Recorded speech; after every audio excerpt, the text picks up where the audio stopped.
बृहस्पतिवार का व्रत बड़ा ही फलदायी माना जाता है। इस दिन बृहस्पतिवार के दिन बृहस्पति भगवान के साथ साथ भगवान विष्णु की पूजा भी की जाती है। कई लोग बृहस्पति देव और केले के पेड़ की भी पूजा करते हैं। बृहस्पति देव को बुद्धि का कारक माना जाता है। केले के पेड़ को हिंदू धर्म अनुसार बेहद पवित्र माना जाता है और जो केले का फल इस पूजा में रखा जाता है उन केलों को दान में दे देना चाहिए। गुरुवार का व्रत अनुराधा नक्षत्र युक्त गुरुवार से शुरू करके लगातार 7 गुरुवार करना चाहिए। बृहस्पतिवार का ध्यान करके इस दिन पीले वस्त्र और पीले फलों का ही प्रयोग करें। फल फूल पीले वस्त्रों से भगवान बृहस्पति देव और विष्णु जी की पूजा करनी चाहिए। पूजा के बाद सायंकाल को कथा सुने और केले का फल चढ़ाएं।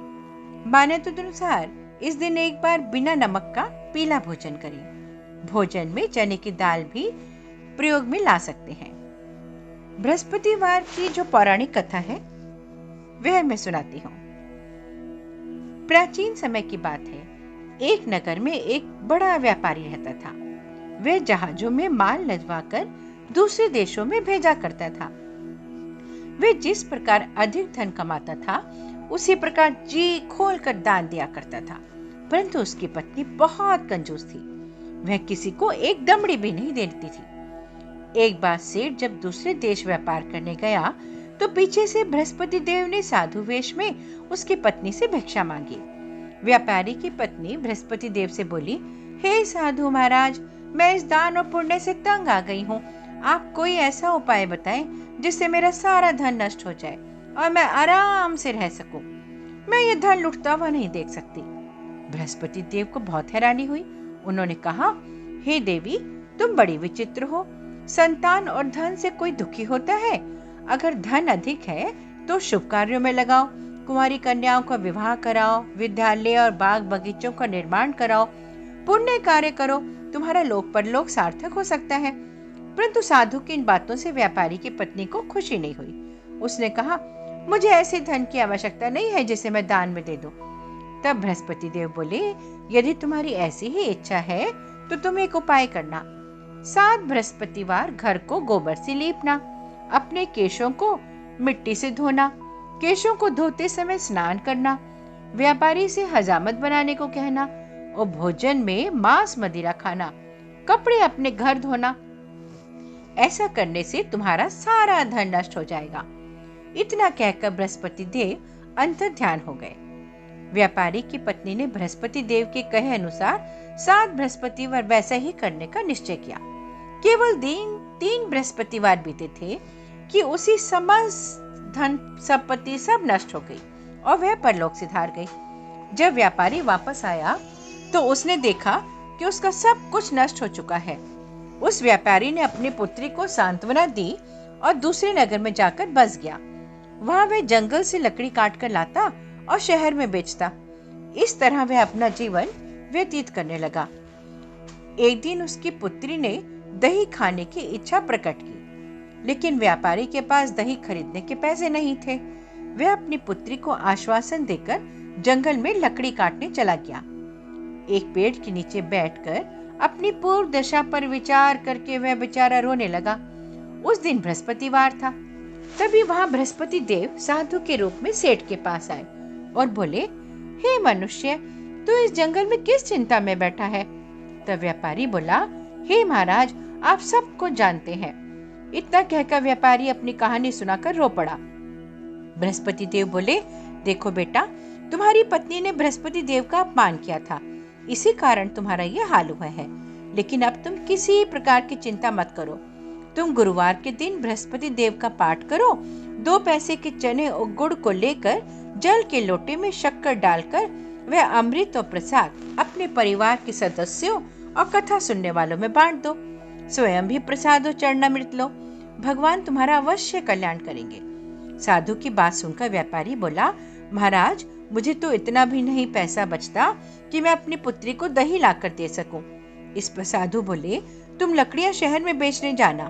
तुम्हें लकड़ियों के दाम पहले से चौगुने मिलेंगे, जिससे तुम्हारे सब कार्य सिद्ध हो जाएंगे। उसने लकड़ियां काटी और शहर में बेचने के लिए चल पड़ा। उसकी लकड़ियां अच्छे दाम में बिक गईं, जिससे उसने अपनी पुत्री के लिए दही लिया और गुरुवार की कथा हेतु चना गुड़ लेकर कथा की और प्रसाद बांटकर स्वयं भी खाया। उसी दिन से उसकी सभी कठिनाइयां दूर होने लगी, परंतु अगले ही बृहस्पतिवार को वह कथा करना भूल गया। अगले दिन वहां के राजा ने एक बड़े यज्ञ का आयोजन कर पूरे नगर के लोगों के लिए भोज का आयोजन किया। राजा के अनुसार पूरा नगर राजा के महल में भोज करने गया, लेकिन व्यापारी और उसकी पुत्री थोड़ा देर से पहुंचे, अतः उन दोनों को राजा ने महल में ले जाकर भोजन कराया। जब वे दोनों लौट कर आए, तब रानी ने देखा कि उसका खूंटी पर टंगा हार गायब है। रानी को व्यापारी और उसकी पुत्री पर संदेह हुआ कि उसका हार हो न हो उन दोनों ने ही चुराया है। राजा की आज्ञा से उन दोनों को कोठरी में कैद कर दिया गया। कैद में पड़कर दोनों बहुत दुखी हुए। वहां उन्होंने बृहस्पति देव का स्मरण किया। बृहस्पति देव ने प्रकट होकर व्यापारी को उसकी भूल का आभास कराया और उन्हें सलाह दी कि गुरुवार के दिन कैद खाने के दरवाजे पर तुम्हें 2 पैसे मिलेंगे। उनसे तुम चने और मुनक्का मंगवाकर विधि पूर्वक बृहस्पति देवता का पूजन करना, तुम्हारे सब दुख दूर हो जाएंगे। बृहस्पतिवार को कैद खाने के द्वार पर उन्हें 2 पैसे मिले। बाहर सड़क पर एक स्त्री जा रही थी। व्यापारी ने उसे बुलाकर गुड़ और चने लाने को कहा। इस पर वह स्त्री बोली, मैं अपनी बहू के लिए घेर लेने जा रही हूँ, मेरे पास समय नहीं है। इतना कहकर वह चली गई। थोड़ी देर बाद वहां से एक और स्त्री निकली। व्यापारी ने उसे बुलाकर कहा कि हे बहन, मुझे बृहस्पतिवार की कथा करनी है, तुम मुझे 2 पैसे का गुड़ चना ला दो। बृहस्पति देव का नाम सुनकर वह स्त्री बोली, भाई मैं तुम्हें अभी गुड़ चना ला कर देती हूँ।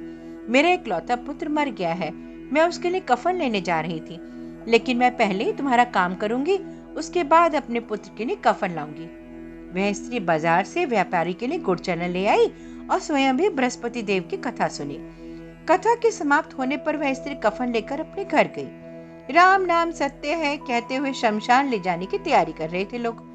स्त्री बोली, मुझे अपने लड़के का मुख तो देख लेने दो। अपने पुत्र का मुख देखकर उस स्त्री ने उसके मुंह में प्रसाद और चरणामृत डाला। प्रसाद और चरणामृत के प्रभाव से वह पुनः जीवित हो गया। पहली स्त्री जिसने बृहस्पति देव का निरादर किया था, वह जब अपने पुत्र के विवाह हेतु पुत्र वधू के लिए गहने लेकर लौटी और जैसे ही उसका पुत्र घोड़ी पर बैठकर निकला, वैसे ही घोड़ी ने ऐसी उछाल मारी कि वह घोड़ी से गिरकर मर गया। यह देख स्त्री रो रो कर बृहस्पति देव से क्षमा याचना करने लगी। उस स्त्री की याचना से बृहस्पति देव साधु वेश में वहां पहुंचकर कहने लगे, देवी तुम्हें अधिक विलाप करने की आवश्यकता नहीं है, यह बृहस्पति देव का अनादर करने के कारण हुआ है। तुम वापस जाकर मेरे भक्त से क्षमा मांगकर कथा सुनो, तभी तुम्हारी मनोकामना पूर्ण होगी। जेल में जाकर उस स्त्री ने व्यापारी से माफी मांगी और कथा सुनी। कथा के बाद वह प्रसाद और चरणामृत लेकर अपने घर वापस गई। घर आकर उसने चरणामृत अपने मृत पुत्र के मुख में डाला। चरणामृत के प्रभाव से उसका पुत्र भी जीवित हो उठा। उसी रात बृहस्पति देव राजा के सपने में आए और बोले, हे राजन, तूने जिस व्यापारी और उसकी पुत्री को जेल में कैद करके रखा है वह बिल्कुल निर्दोष है। तुम्हारी रानी का हार वहीं खूंटी पर टंगा है। दिन निकला तो राजा रानी ने हार खूंटी पर लटका हुआ देखा। राजा ने उस व्यापारी और उसकी पुत्री को रिहा कर दिया और उन्हें आधा राज्य देकर उसकी पुत्री का विवाह उच्च कुल में करवाकर दहेज में हीरे जवाहरात दिए। जय बृहस्पति देव।